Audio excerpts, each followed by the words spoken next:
Many people who are concerned about our modern food environment find themselves in search of simple rules.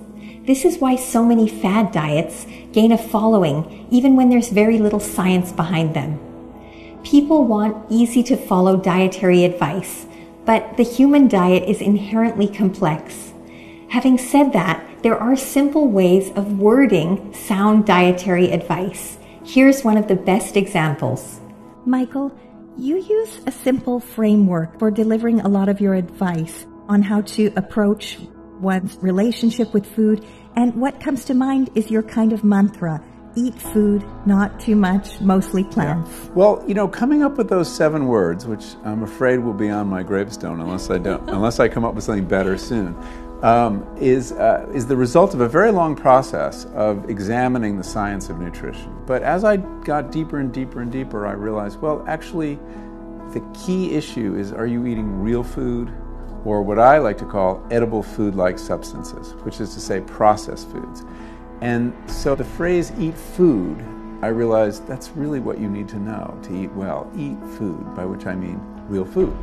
But then I realized that isn't quite enough, because we're also eating too many calories. So not too much became part of the mantra. And then lastly, I was like, well, within the range of foods, is there a class that's better than another class? And one of the things we know is that people who eat lots of plant foods tend to have much better health and better longevity than people who eat a heavy meat diet. So mostly plants. Not all plants. Mostly is, I'm trying to be very reasonable, and although it tends to offend both vegetarians and carnivores when you say mostly plants.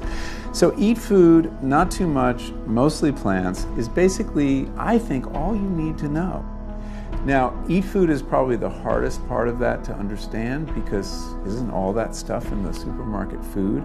Well, I would argue it's not, and I would argue a lot of it are relatively new, highly processed, edible food-like substances that really are what gets most people into trouble around eating. They tend to have lots of refined sugars, lots of refined fats, and very little fiber, very little of the antioxidants you find in plants.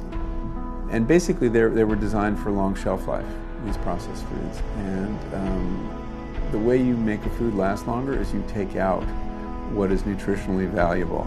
I'm talking about omega-3 fatty acids, I'm talking about fiber, all these things don't store well. So we've gone down a path of eating a lot of things that shouldn't be dignified with that beautiful word, food.